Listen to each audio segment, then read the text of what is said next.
Sana panoorin nyo to at tapusin nyo. Ha? Ito yon. Kita nyo yan? Hindi ako nagbiro dyan. Kahapon dumating ako ng maaga sa EDSA. Pero umalis din ako.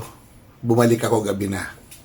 During the period na nawala ako, marami naganap sa akin. Yung iba hindi ko sinagot. Diba? Inikot ko yung Metro Manila. Totoo yun. Inikot ko yung mga kalsada. Totoo yun. But there was one thing that I did na hindi ko sinabi. At ngayon ko lang sasabihin dahil nandito na ako sa safe place ko. May kumausap sa akin. At ang opening statement niya ay, malalim na masyado yung away niyo ni ano. Sabi ko, oo, kasi nami-personal eh. Sabi niya, hindi yan nami-personal. 100 bawat isang comment yan. Ano yun? Sabi niya, dito sa amin, kaya kita gustong kausapin, 300,000 a month ang ibibigay namin, basic. Ilan contents ang gawin mo, hindi ka namin pakikialaman.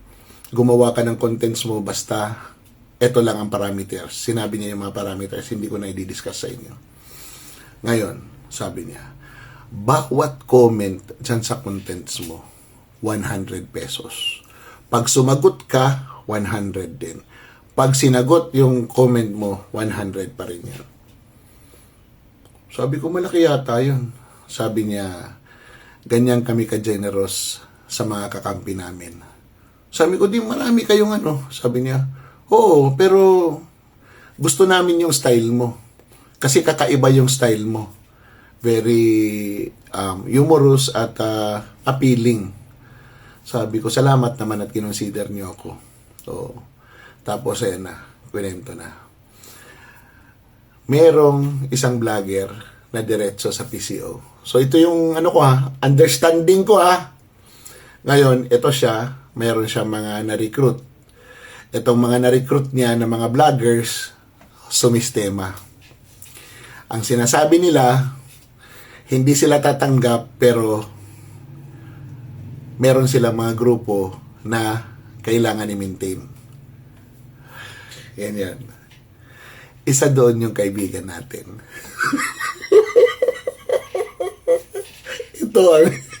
Ito yung malupit. Ang tanong, itong mga kasama niya, itong mga tagapagtanggol niya, itong mga nakakasama niya sa live, nababahagian kaya? Mukhang may pagkaswapang si... Doon ako medyo na-shock. Putris, kaya pala, mabibili niya kahit ano ang bilhin niya. Matagal na pala siya dyan. Matagal na pala siya. Nagsimula siya sa 10 pesos per comment sa TikTok. 10 pesos per comment sa TikTok. Oo. Isipin mo yan. Diba? Kaya pala, kahit anong kasinungalingan, kahit anong katarantaduhan, kahit na mag-agaw buhay na yung utak niya, ilalabas niya kasi for the clicks.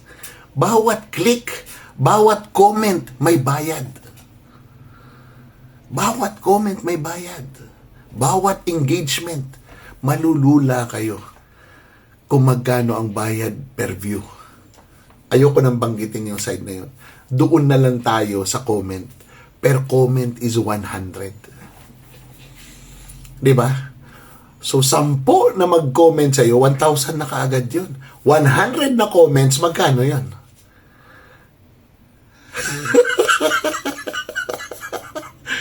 Mil.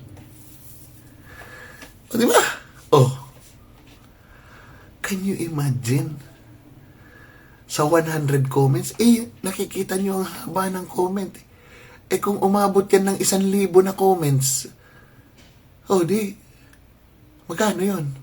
100. Di ba?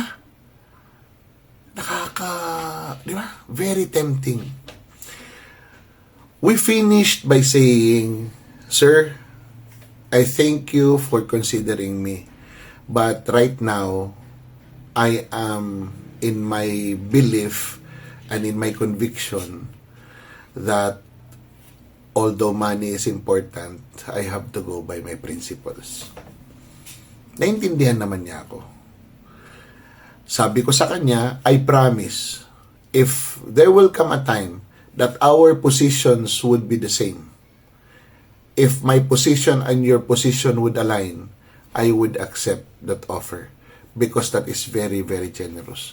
But right now, I am doing it on my own, in my terms, and I am happy of what I'm doing. Yun ang sinabi ko sa kanya. Pero kinabahan din ako. Alam niyo bakit? Going to this kind of negotiations, mahirap din.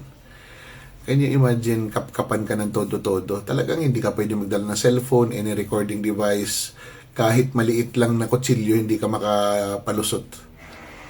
Although I was wearing a tactical pants, alam nila kung saan yung pwede kong pagtaguan ng gamit. So, wala talaga. That's why I was wearing that particular shoes and particular pants and particular shirt para sana, pero wala eh. Hindi talaga umubra. Kahit sombrero eh. Binulat-lat talaga. And yun. Kaya ganyan sila katatapang magsalita, ganyan sila ka-bold magsalita, ganyan sila kalakas loob, magsinungaling, gumawa ng istorya. It's because it's for the clicks. So my advice, do not comment. Do not view. Kahit man lang ikaw, mabawas ka ng isang 100. Kaya ang galit.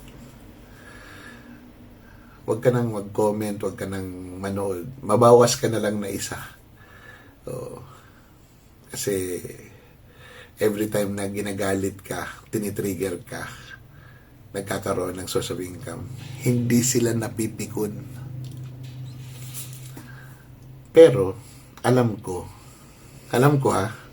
kahit sinabi na hindi sila napipikon sa akin, sa itsura ng kausap ko, parang yung sinasabi niyang lumalalim yung away namin, pikon na sa akin. Pikon na talaga sa akin. And, syempre, marami na siyang iniisip na pwedeng gawin sa akin, pero sabi ko nga this is what I want to do. If I die, so be it. Di ba? Bakit ba? Mamamatay ka rin naman eh. Malay mo, doon sa kabilang buhay, sunog ka na nga, sunugin pa kita. Paano? Ngayon may nalaman kayo. Sana, pakiusap ko, stop engaging on these content creators. You are just adding money to their accounts. Sayang ang bayot buko.